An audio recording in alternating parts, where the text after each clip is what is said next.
আমার প্রোগ্রাম ছিল ময়মনসিংহ নেত্রকোনা। একজন এসআই এর সাথে গাড়ি দিয়ে যাচ্ছিলাম। ওই সময় আপনার মহাখালী থেকে এনা বাস চলত, এখন ওইটার নাম পরিবর্তন করে ইউনিটেড করা হয়েছে। তো ওই বাসটা হচ্ছে ময়মনসিংহ রোডের সবচেয়ে ভিআইপি বাস। তো আমার পাশের সিটে একজন ভদ্রলোক, তো বুঝাই যাচ্ছে হয়তো বা কোনো চাকরিজীবী সরকারি। তো লোকটা আমাকে জিজ্ঞাসা করছে, হুজুর কোথায় আছেন? তা আমি আপনাদের মসজিদেই ছিলাম তখন। তা আমি বললাম, ভাই আমি আছি তো কেরানীগঞ্জে, ঘাটারচরের পাশে। তো আলহামদুলিল্লাহ। তো উনি বলতেছে, হুজুর আপনারা দেখে খুব ভালো লাগতেছে। আলহামদুলিল্লাহ বিতেন না? আমি হাসি দিয়া বললাম, ভাই আমার দেখে ভালো লাগতেছে হুজুর, আমার আলেম ওলামা দেখলে খুব ভালো লাগে। সুবহানাল্লাহ, এটা তো ভালো গুণ। কারণ নবীজি বলছেন, ইন্নাল উলামা ওয়ারাসাতুল আম্বিয়া, নবীগণ হচ্ছে, আলেম ওলামা হচ্ছে নবীগণের ওয়ারিস। তাহলে একটা মানুষ যদি আলেমকে ভালোবাসে, তাহলে নবীকে ভালোবাসা হইল, নবীর মহব্বত তার অন্তরে আছে, বোঝা গেল যে সে নবীর ওয়ারিসকে ভালোবাসছে। তো আমি বুঝে ফেলছি যে লোকটা নিঃসন্দেহে ভালো দিনদার। পরে বললাম, ভাই আপনি কি করেন? বলল, হুজুর আমি ঢাকা, কোন জায়গাটার নাম যেন বললো, আমার খেয়াল নাই, প্রায় 3-4 বছর আগের কথা, তো 3 বছর আগের কথা। বলল অমুক জায়গায়, ভালো একটা জায়গায় সে ছিল এসআই হিসেবে। আমি বলছি, তাহলে এখন কোথায় যাচ্ছেন? বলে মাস্টার বাড়ি যাচ্ছে, এখানে একটা থানা আছে মাস্টার বাড়ি। আমাকে পোস্টিং করে এখানে দেওয়া হয়েছে, এখানে এখন আছে। আপনার বাড়ি কোথায়? আমি বললাম, আমার বাড়ি তো নেত্রকোনা কেন্দ্র থানায়। পরে বলল, হুজুর আসলে আপনি এখন মনে মনে বলতে পারেন যে আমার প্রতি একটা ঘৃণা আসতে পারে। আমি বললাম, কেন? বলে, পুলিশের প্রতি তো মানুষের অনেকেরই ঘৃণা আছে, কারণ পুলিশ দেখলেই মানুষ মনে করে সে মনে হয় ঘুষ খায়। কথা ঠিক না বেঠিক বলেন? জানি না এখানে কোনো সরকারি কর্মকর্তা আছেন কিনা। আমি মূলত একটা ঘটনা বলতেছি, রাগ করেন না আবার। তো উনি বলতেছে যে পুলিশ দেখলেই তো মানুষের একটা ঘৃণা আসে, কারণ আমরা তো রাস্তাঘাটে চলি। এই যে আজকেও কুমিল্লা মাহফিল যাব, তো রাত্রিবেলায় অনেক সময় আমাদের গাড়িতে তেমন হয়রানি করে না, যারা রাত্রিবেলায় ট্রাক চালায় কিংবা বড় বড় মাল নিয়ে গাড়ি দিয়ে চলে, দেখবেন পুলিশ আটকায়া। যে আমি এখানে কয়েকদিন দেখছি যে এই মোড়ে স্বৈরাচারের আমলে, এখন দেখি নেই, দোতলায় গেছি পেশাব করতে উঠছি, তো দেখি এই যে এখানে গাড়ি আটকায়া পুলিশে ট্রাকের কাছ থেকে টাকা নিতেছে। এটা কি হাদিয়া না ঘুষ? আরো জোরে বলেন, হাদিয়া না ঘুষ? সরকার তাদেরকে টাকা দিতেছে, তাহলে বাড়তি টাকা কেন নিতে হবে? তাদের ডিউটি তারা পালন করবে। আল্লাহ মাফ করো। তখন লোকটা বলল, হুজুর আমি সততার উপরে আছি, কিন্তু আমরা দুইজন একই এলাকার, আপনারা কষ্ট পাইতেছেন না তো?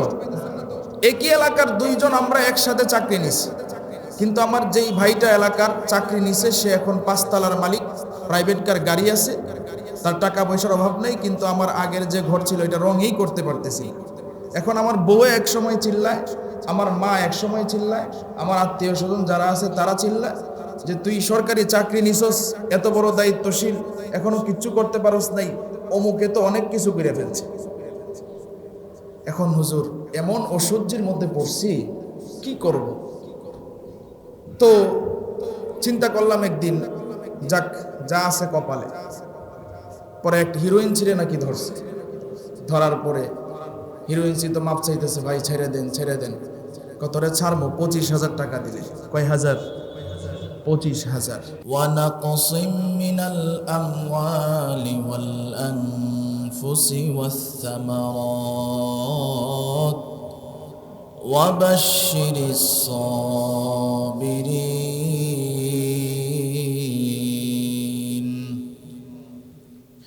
وقال النبي صلى الله عليه وسلم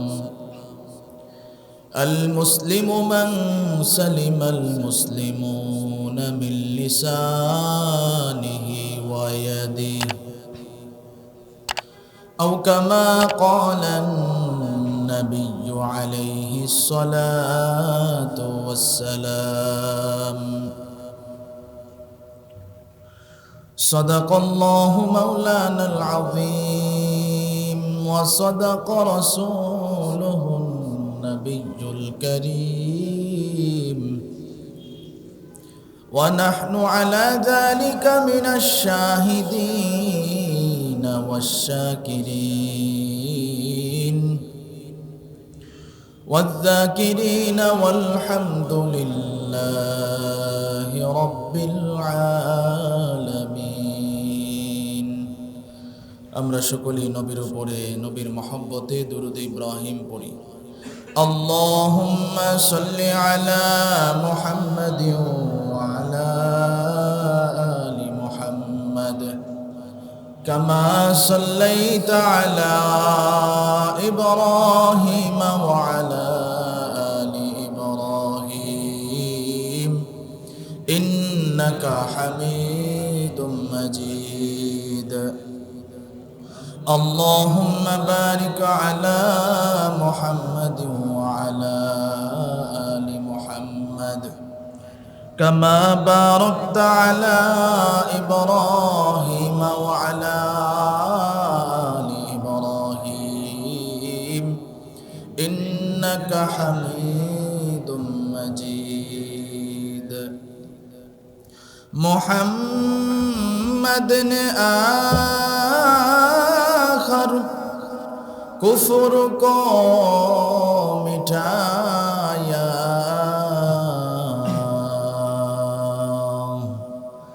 कुफर को मिटाकर सदाकत बताया बलगल उला बिकमालिही कशफत दुजा बिजमालिही حسنت جميع خصاله صلوا عليه وآله الحمد لله আল্লাহ রব্বুল আলামিনের দরবারে আমরা শুকরিয়া আদায় করি যে মহান রব্বুল আলামিন আমাদেরকে ভালোবেসে মহব্বত করে আদর করে মায়া করে পবিত্র জুমার দিনে মসজিদে আসার বসার এবং কোরআন হাদিসের আলোকে কিছু কথা আমাকে বলার আপনাদেরকে কিছু কথা শুনবার তৌফিক দান করেছেন এই জন্য সকলেই শুকরিয়া আদায় করি বলি আলহামদুলিল্লাহ শুকরিয়া আদায় করলে খুশি হন কে আল্লাহ আজকে আমাদের মতো কত মানুষ এই টাইমে এই সময়ে চুরি করতেছে জিনা করতেছে বেবিচারে লিপ্ত আছে না নাই আমাদের মতো কত মানুষ রাস্তাঘাটে ঘোরাফেরা করতেছে আমাদের মতো কত মানুষ আজকে হসপিটালের বেডের মধ্যে শুয়ে আছে আমাদের মতো কত মানুষ দুনিয়া থেকেও বিদায় হয়ে গেছে কথা ঠিক না বেঠিক আমরা এখানে যারা আছি আল্লাহর দয়া যদি না হইতো আল্লাহর রহম যদি না হইতো আমরা আসতে পারতাম এজন্য আমরা আবারও সকলে জবান করে শুকরিয়া আদায় করি বলি আলহামদুলিল্লাহ মোহতারাম হাজিরিন এখন রজব মাস চলতেছে কয়েক সপ্তাহ ধরে আমাদের আলোচনা চলতেছে গত সপ্তাহে আলোচনা করতেছিলাম আল্লাহ রব্বুল আলামিন আমাদেরকে কিভাবে আমাদের আমলগুলোকে গ্রহণ করবেন আমরা যে আমল করি এই আমলগুলো আল্লাহর কাছে কিভাবে গ্রহণযোগ্য হবে আল্লাহ রাব্বুল আলামিন আমাদেরকে বলছেন আল্লাযী খালাকাল মাউতা ওয়াল হায়াতা লিয়াবলুয়াকুম আইয়ুকুম আহসানু আমালা আল্লাহ আমাদেরকে দুনিয়াতে পাঠাইছেন হায়াত দিয়া এই হায়াত নামক নিয়ামতটা একদিন শেষ হয়ে যাবে কথা ঠিক না বেঠিক একদিন আমাদের হায়াত শেষ হয়ে যাবে তো হায়াত শেষ হয়ে গেলে মাউত আসবে মৃত্যু আসবে এই হায়াত এবং মৃত্যুর মাঝখানের যে সময়টা এই জিন্দেগিটা এই সমস্ত জিন্দেগি আল্লাহ রাব্বুল আলামিন দেখবেন এই জিন্দেগিতে যত আমল করা হয়েছে যত কাজ করা হয়েছে আল্লাহ রাব্বুল আলামিন বলেন আইয়ুকুম আহসানু আমালা আল্লাহ রাব্বুল আলামিন বলতেছেন আমি আল্লাহ দেখব তোমাদের কার আমলটা ভালো আর কার আমলটা মন্দ। মুহতারাম হাজিরিন, আমরা এখানে যারা আছি, আমরা যদি নিজে নিজেও একটু যাচাই করি যে আমি কি কাজটা ভালো করতেছি নাকি মন্দ করতেছি। আমাদের নিজের একটা জ্ঞান বুদ্ধি আছে না নাই? নিজের একটা জ্ঞান বুদ্ধি আছে। দেখবেন অনেক মানুষ অনেক সময় এটা বলেই ফেলে যে হুজুর, আমি যে কাজটা করতেছি আসলে এটা তো ভালো না। নিজে বুঝে যে আসলে এই কাজটা ভালো না, কিন্তু সে এরপরেও এই কাজটা করে। শয়তানের ধোঁকায়, নিজের নফসের ধোঁকায় সে ঠিকই খারাপ কাজ করতেছে। আমরা এখানে যারা উপস্থিত হয়েছে আলহামদুলিল্লাহ, বলেন আমরা একটু জবাব দিব, সুদ খাওয়া এটা যে খারাপ জিনিস সবাই জানে কি জানে না? জানে। অথচ আপনি যদি জরিপ করেন যে সমাজের মধ্যে কয় পার্সেন্ট মানুষ এটার সাথে জড়িত আছে, দেখবেন প্রায় 70 থেকে 80% মানুষ বুঝে হোক না বুঝে হোক, যারা তো সরাসরি সুদ খায় তো আছেই, অনেক মানুষ এটার সাথে জড়িত। অথচ আমরা মুসলমান, আমাদের প্রত্যেকটা কাজ যাচাই বাছাই করা দরকার ছিল। যে কাজটা কি আমার ভালো হবে নাকি মন্দ হবে, এই চিন্তা ভাবনা কইরা কিন্তু আমাদের কাজ করার উচিত ছিল, দরকার ছিল। কিন্তু আমাদের মধ্যে এই অবস্থাটা নাই। আমরা এখানে যারা আছি আমরা সবাই জানি ঘুষ খাওয়া হালাল না হারাম। আরো জোরে বলেন, হালাল না হারাম? হারাম। কিন্তু এই ঘুষের সাথে জড়িত আছে না নাই? অনেকেই হয়তো বা রাগ করতে পারেন, বিশেষ করে ঘুষের কারবারি চলে সরকারি চাকরিজীবী যারা, তাদের ভিতরে। কথা ঠিক না বেঠিক? তবে আলহামদুলিল্লাহ অনেক সরকারি চাকরিজীবী যারা সততার উপরে থাকে। তবে সরকারি চাকরিজীবী যারা সততার উপরে থাকে তারা অনেক সময় ভালোও থাকতে পারে না, কারণ আশেপাশে ডানে বামে উপরে নিচে সবাই ঘুষ খায়। এখন নিজে একা ভালো থাকবে কিভাবে? এক জায়গায় থাকে, পুষ্টিং হয়। আমার প্রোগ্রাম ছিল ময়মনসিংহ নেত্রকোনা, একজন এসআই এর সাথে গাড়ি দিয়ে যাচ্ছিলাম।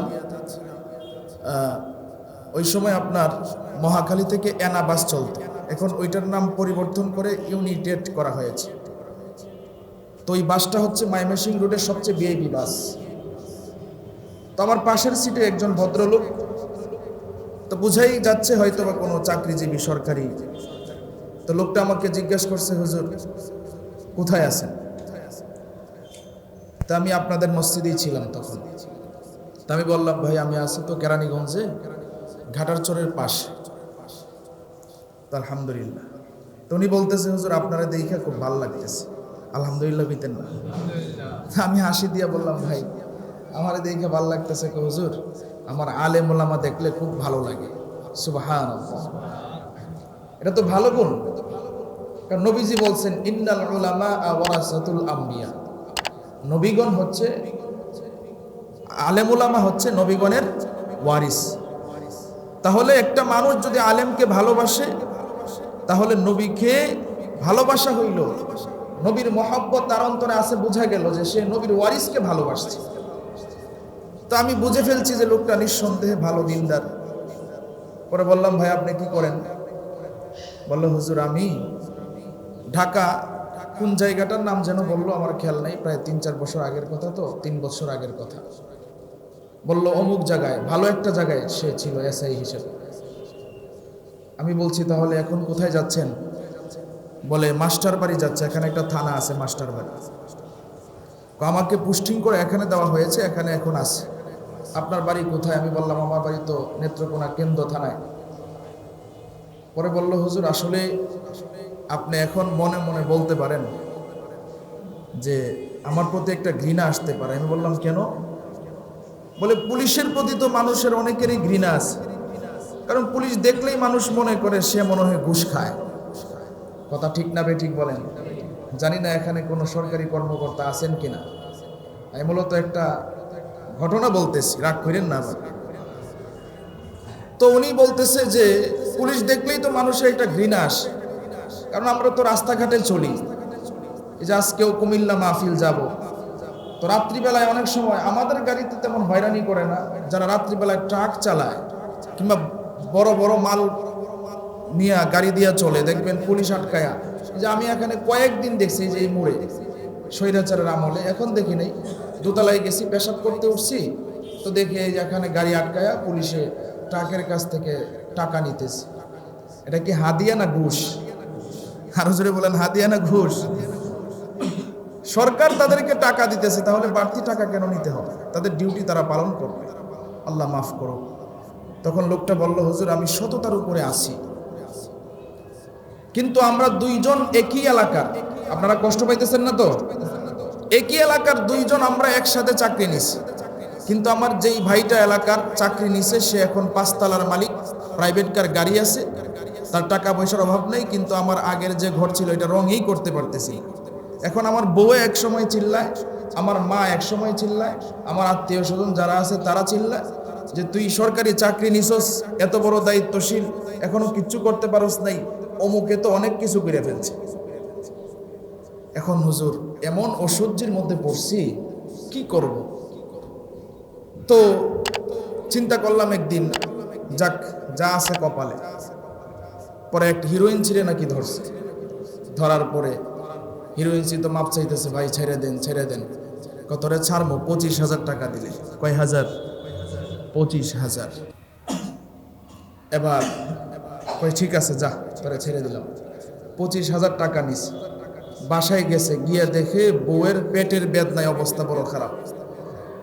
হাসপাতালে নিয়ে গেছে, ডাক্তারে বলছে পরীক্ষা দিতে হবে। পরীক্ষা দিতে দিতে 50,000 শেষ। কয় হাজার? 50,000। মেরে ভাই, এটা বলার উদ্দেশ্য হচ্ছে, আপনি যখন মন্দ কাজের সাথে লিপ্ত থাকবেন, আপনি যখন অন্যায় কাজের সাথে লিপ্ত থাকবেন, তখন কোনো রকম শান্তি পাবেন না, কোনো রকম কোনো কাজে বরকত হবে না, অশান্তির শেষ হবে না। কথা ঠিক কিনা বলেন? কিন্তু আপনি যখন হালাল পন্থায় থাকবেন, তখন আপনার সব কিছুতেই শান্তি আসবে, সব কিছুতেই শান্তি আসবে, কোনো পেরেশানি থাকবে না। হ্যাঁ, বিপদ আপদ বালা মুসিবত আসবে। আল্লাহ বলছেন ইন্নাল্লাহা মাআস সাবিরিন। বিপদ আপদ বালা মুসিবত আসলে আল্লাহ আমাদেরকে সান্ত্বনা দিবেন, নিশ্চয়ই আমি আল্লাহ ধৈর্যকারীদের সাথে আছি। জোরে আওয়াজ দিয়ে বলেন সুবহানাল্লাহ। মেরে ভাই, ওই এসআইয়ের কার্ড এখনো আমার কাছে আছে। আমাকে একটা কার্ড দিছিল, বলছে হুজুর আপনি তো অনেক জায়গায় চলেন, মাহফিল করেন, ওয়াজ মাহফিল, তো আমি কার্ডটা দিলাম, কোনো জায়গায় বিপদে বললে এটা দেখায়েন, তাইলে পুলিশে ছেড়ে দিল। এখনো আমার কাছে আছে এটা। জানি না উনি এখন দায়িত্বে আছে কিনা, কারণ স্বৈরাচার শেষ হয়ে গেছে, অনেকের তো পদ পদবি নিচে নেমে গেছে অথবা চাকরি চলে গেছে, জানি না আমি তার অবস্থা। তো চিন্তা করেন অবস্থা। এই জন্য পরবর্তীতে লোকটা আমারে বলছে, হুজুর যখন দেখলাম অনেক বিপদ আপদ, অনেক ঘটনা, সময় শেষ হয়ে যাবে, এই জন্য সংক্ষেপ। পরে আলহামদুলিল্লাহ আমার একটা সন্তান পেটে আসলো। তখন আমি নিয়ত করলাম, মনে হয় ঘুষ খায় আমি 2 থেকে 2.5 লক্ষ টাকা ইনকাম করছিলাম। এরপরে আমি আল্লাহর কাছে খাটি দিবে তওবা করলাম যে আল্লাহ, আমারে যেহেতু তুমি সন্তান দিছো, যদি সন্তানটা ছেলে হয় তাহলে আমি কোরআনের হাফেজ বানাবো। জোরে আওয়াজ দিয়ে বলেন সুবহানাল্লাহ। আমার হাতটা ধরে লোকটা কাইন্দে দিছে, হুজুর একটু দোয়া করেন, আমার সন্তান দুনিয়াতে আসছে, ছেলেও হয়েছে আলহামদুলিল্লাহ। নামটা কি বলছিল আমার স্মরণ নাই, আপনি একটু দোয়া করেন। আপনি কি কোরআনের হাফেজ? আমি বলছি জি হাফেজ। হুজুর আপনি একটু দোয়া করেন, আল্লাহ যেন আমার সন্তানটারে কোরআনের হাফেজ হিসেবে কবুল করে। সুবহানাল্লাহ। মেরে ভাই, আল্লাহ রাব্বুল আলামিন আমাদের ভালো মন্দ কাজটাই যাচাই করবেন, ভালো কে মন্দ। এজন্য আপনাদের হাতে পায়ে ধরতে রাজি আছি ভাই, ভালো পথে চলেন, মন্দ পথ ছাড়েন, তাহলে আল্লাহর কাছে দামি হইতে পারবেন। এখানে আমরা যারা আছি, কেউ কখনো এই কথাটা বলতে পারবো না যে আমরা চিরস্থায়ী দুনিয়ার মধ্যে থাকবো। বলার কারো এই ক্ষমতা আছে ভাই? নেই, কারো এই ক্ষমতা নাই। অনেক ধনী এরকম আছে যারা বাথরুমেও এসি লাগানো আছে, আছে না নাই? যে বাথরুমেও এসি, তার ডানে বামে বডিগার্ডের অভাব নেই, কিন্তু যখন মারা যায় তখন এই 10 তলা বিল্ডিং এসিওয়ালা ঘর থেকে বাহিরে নিয়ে খারুল্লা দাঁড় করায় রাখে, তাড়াতাড়ি মাটির ভিতরে রেখে আসে, যেখানে কোনো এসির ব্যবস্থা নাই, কোনো দামি বিছানার ব্যবস্থা নাই। এই গরিব রিক্সাওয়ালা মারা গেলে যেই 3 টুকরা সাদা কাপড়ের কাপড় দেওয়া হয়, ওই ধনী কোটি কোটি টাকার মালিক তারেও কিন্তু এই 3 টুকরা সাদা কাপড়ের কাপড় দেওয়া হয়। কথা ঠিক কিনা বলে? এই দুনিয়াতে কেউ থাকতে পারবো না। এই জন্য ভালো আমল যদি করি আল্লাহর কাছে দামি হইতে পারবো। আল্লাহ বলেন আইয়ুকুম আহসানু আমালা, আমি আল্লাহ দেখব আমার কোন বান্দাটা ভালো আমল করছে আর কোন বান্দাটা খারাপ আমল করছে। ভালো আমল যারা করবে তাদের ঠিকানা হবে জান্নাত। জুড়ে আওয়াজ দিয়ে বলেন সুবহানাল্লাহ। এই জন্য আল্লাহ রাব্বুল আলামিন আমাদেরকে বলছেন যে আল্লাহ পরীক্ষা করে দেখবেন, পরীক্ষা করে দেখবেন। এই জন্য আমরা যারা এখানে আছি ভাই, আল্লাহর পরীক্ষায় আমরা ফাঁস করতে চাই কি চাই না?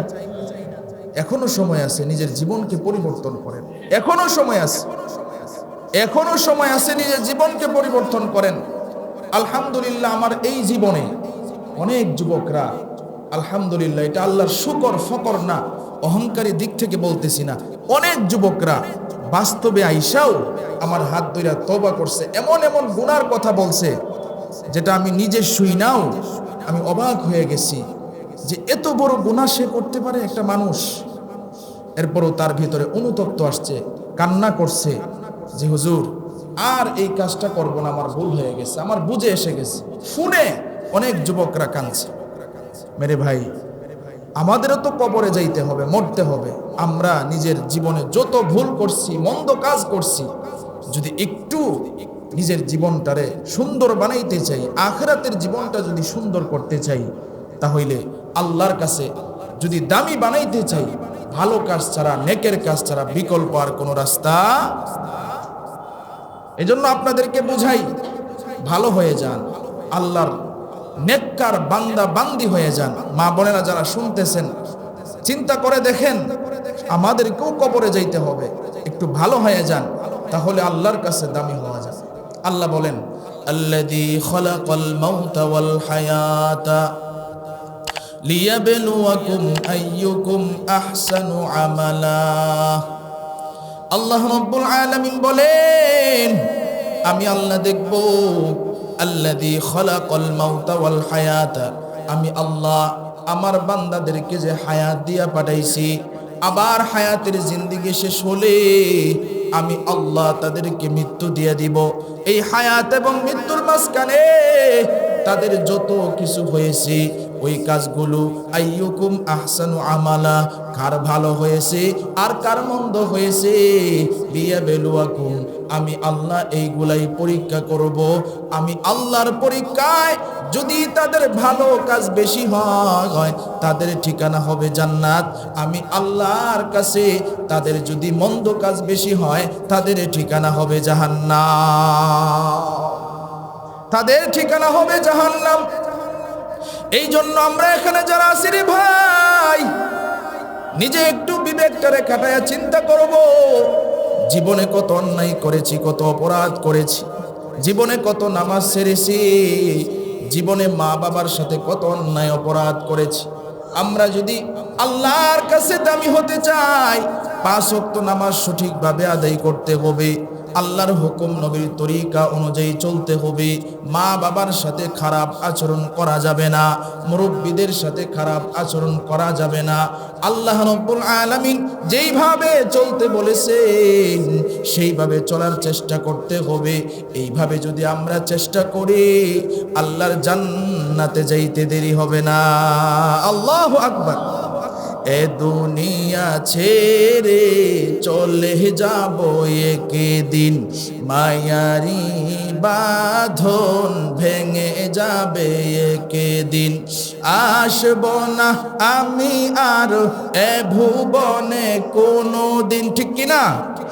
আসব না আমি আর এ ভুবনে কোনো দিন, এ দুনিয়া ছেড়ে চলে যাব একদিন, মায়ারি বাঁধন ভেঙে যাবে একদিন। এই যে বাড়ি গাড়ি ক্ষমতা সবই চলে যাব আমি, পরে রবে সবই। এই যে বাড়ি গাড়ি ক্ষমতা সবই চলে যাব আমি, পরে রবে সবই। আসব না আমি আর এ ভুবনে কোনো দিন, আসব না আমি আর এ ভুবনে কোনো দিন, এ দুনিয়া ছেড়ে চলে যাব একদিন, মায়ারি বাঁধন ভেঙে যাবে একদিন, এ দুনিয়া ছেড়ে চলে যাব একদিন। ঠিক কিনা? এই দুনিয়ায় থাকা যাবে না। এই জন্য আল্লাহ রাব্বুল আলামিনের পরীক্ষায় ফাঁস করার জন্য চেষ্টা করতে হবে। আল্লাহ বলেন ওয়ালা নাবলুওয়ান্নাকুম, আমি আল্লাহ তোমাদেরকে পরীক্ষা করবই করব। ওয়ালা নাবলুওয়ান্নাকুম, আল্লাহ আমাদেরকে কিভাবে পরীক্ষা করবেন এইগুলো আল্লাহ সিরিয়ালে বলতেছেন। বিশাই, কোনো কিছু দিয়া, বিশাই মিনাল খাউফ, আল্লাহ বলেন আমি আল্লাহ তোমাদেরকে ভয় দেখায়া পরীক্ষা করব। ভয়, বিশাই মিনাল খাউফি ওয়াল জু, আল্লাহ বলেন আমি আল্লাহ তোমারে ক্ষুধা দিয়ে পরীক্ষা করব, গরিব বানায়া পরীক্ষা করব, দেখি আমি আল্লাহর কাছে তুমি সন্তুষ্ট থাকো কিনা। অনেক গরিব ভাইয়ারা এমন আছে যারা আল্লাহরে গালিগালাজ করে, আছে না নাই? বলে ও মুখে আল্লাহ কত কিছু দিছে, আমারে দিতে পারলো না। কিন্তু আমরা মুসলমান, আমাদের আকীদা থাকতে হবে এরকম যে আল্লাহর বাজেট থেকে আমাকে এতটুকুই দেওয়া হয়েছে, এটার উপরে বিশ্বাস রাখতে হবে আর জবান থেকে বলতে হবে আলহামদুলিল্লাহ, তাহলে আল্লাহ সন্তুষ্ট হবে।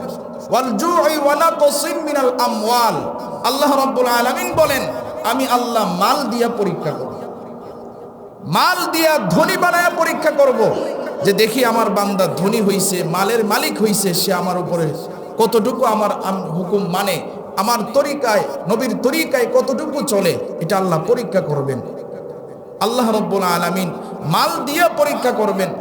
এজন্য আল্লাহর পরীক্ষায় ফাঁস করার জন্য সর্বোচ্চ চেষ্টা করব তো ইনশাআল্লাহ। আল্লাহর পরীক্ষায় ফাঁস করার জন্য চেষ্টা করতে হবে। এজন্য নেকের কাজ করলে যে কি লাভ, আমরা যারা স্বামী স্ত্রী, মহিলা যারা আছেন একটু মনোযোগ দিয়ে শুনবেন, মা বোনেরা যারা আছেন, একটা মহিলা যদি নেককার হয়, ভালো কাজ কর্নেওয়ালা মা হয়, আর একজন পুরুষ সে যদি বদকারও হয়, মহিলা ভালো হওয়ার কারণে, স্ত্রী ভালো হওয়ার কারণে আল্লাহ রাব্বুল আলামিন ওই স্ত্রীর সুপারিশে হাসরের ময়দানে স্বামীকে জান্নাতি বানায়া দিবে। জোরে আওয়াজ দিয়ে বলেন সুবহানাল্লাহ। রাসূলের হাদিস, এটা ভালো আমলের গুণ যে হাসরের ময়দানে যদি কোনো স্বামী জাহান্নামী হয়ে যায়, আল্লাহ রাসূল বলেন যে এক মহিলার ঘটনা হাদিসের মধ্যে আসছে, যে মহিলাটা সে জান্নাতের টিকিট পাইছে, স্বামী জাহান্নামের টিকিট পেয়েছে। এখন মহিলা দেখে ডাইনে বামে স্বামী স্ত্রী একসাথে জোড়ায় জোড়ায় জান্নাতে যাইতেছে। এখন মহিলা আল্লাহরে ডাক দিয়া কয় আল্লাহ আমার জোড়ারা কই? সুবহানাল্লাহ কইতেন না? আমার স্বামী কোথায়? আল্লাহ তখন বলবে তোমার স্বামী তো দুনিয়াতে আকাম আর কুকাম কম করে নাই। কথা ঠিক কিনা বলেন? এক বউ থই আরো 10 মহিলার সাথে কথা কয়, 10 বেডির সাথে কথা কয়, এমন পুরুষ আছে না নাই? আল্লাহর কাছে জবাব দিতে। এখন মহিলা যারা আছে তারা কইব যে হুজুরে ভালো মতোই পুরুষদেরকে বলতেছে, মা বোনদের ভিতরে এই চরিত্র আছে না নাই? অনেক মায়েরাও এমন আছে যে স্বামীর আমানত রক্ষা করে না, স্বামীর হক রক্ষা করে না। এটা ভালো কাজ না, এটা মন্দ কাজ। কথা ঠিক কিনা বলেন? আল্লাহর কাছে আপনাকেও জবাব দিতে হবে। তো হাসরের ময়দানে রাসূল হাদিসের মধ্যে বলছেন স্বামী বদকার, জাহান্নামের টিকিট পাইছে, স্ত্রী নেককার হয়ে গেছে। আল্লাহর কাছে যখন এই কথা বলবে, আল্লাহ বলবে তোমার স্বামী তো দুনিয়াতে ভালো কাজ করে নাই, মন্দ কাজ করছে, এই জন্য জাহান্নামের টিকিট পাইছে। এখন মহিলা আল্লাহরে বলবে আল্লাহ তাইলে তুমি যে আমারে জান্নাতের টিকিট দিছো, সুবহানাল্লাহ কইতেন না? এখন বলবেন হুজুর এত বড় কথা, যার সাথে যার মহব্বত তার সাথে সে অনেক কথাই বলতে পারে। কথা ঠিক কিনা বলেন? হাদিসের রেফারেন্সের কথা বলতেছি আপনাদের সামনে। আল্লাহ বলবে এরে আমার বান্দি, আমি আল্লাহ তো দেই, আমি আল্লাহ নেই না। সুবহানাল্লাহ বলেন। ইয়া আইয়ুহান নাস আনতুমুল ফুকারা, আল্লাহ হলেন ধনী, আল্লাহু গনিয়ুল হামিদ। আল্লাহ রাব্বুল আলামিন সকল ধনীদের চাইতে ধনী। আল্লাহ রাব্বুল আলামিন বলে বান্দে আমি আল্লাহ দেই, আমি আল্লাহ নেই না। আল্লাহু আকবার। মহিলা এবার ডাক দিয়ে বলবে আল্লাহ তুমি তো আল্লাহ দেও, তাহলে আমার যেই স্বামীটা জাহান্নামের টিকিট পাইছে। আল্লাহ তোমার কাছে একটু আবদার জানাই, আমার ওই স্বামীটারে জাহান্নাম থেকে নামটা কাইটা আমার ওই স্বামীটারে তুমি জান্নাতি বানায়া দাও। আল্লাহ তুমি না দয়াবান, আল্লাহ তুমি না রহমানুর রহিম, তুমি না গফুরুর রহিম। আল্লাহ গো তুমি আল্লাহ যদি দেও, আমি তোমার কাছে সুপারিশ করি, আল্লাহ আমার স্বামীর নামটা জাহান্নাম থেকে কাইটা আমার স্বামীকেও জান্নাতি বানায়া দাও। আল্লাহ বলবেন, ও ফেরেশতা যা যা, এই নেককার স্ত্রীর বদৌলতে উসিলায় আমি আল্লাহ তার সুপারিশ রক্ষা করলাম, তার স্বামীরে জাহান্নাম থেকে নামটা কাইটা তার স্বামীকেও তার সাথে জান্নাতি বানায়া দাও। আইয়ুকুম আহসানু আমালা, এটা হচ্ছে ভালো আমলের গুণ। ভালো আমল স্ত্রীর কাছে থাকার কারণে স্বামী স্ত্রীর সুপারিশে জান্নাতে গেল। জোরে আওয়াজ দিয়ে বলেন সুবহানাল্লাহ। এই জন্যই তো রাসূল বলছেন, চারটা গুণ দেখে তোমরা বিবাহ করো, বিবাহ দেও, চারটা গুণ দেখবা। রাসূল বলছেন, তিনটা গুণ যদি না থাকে, সে যদি সুন্দরীও না হয়, ধনাঢ্যও না হয়, বংশও যদি তেমন ভালো না থাকে, এই জন্য রাসূল বলছেন দিনদারিত্ব চতুর্থ নম্বরে, এটা তোমরা প্রাধান্য দিবা। কারণ কেন? দিনদারিত্ব এটা হচ্ছে ভালো আমল। এই দিনদারিত্ব থাকার কারণে হাসরের ময়দানে স্ত্রীর সুপারিশে স্বামী জান্নাতে যাবে। জোরে আওয়াজ দিয়ে বলেন সুবহান।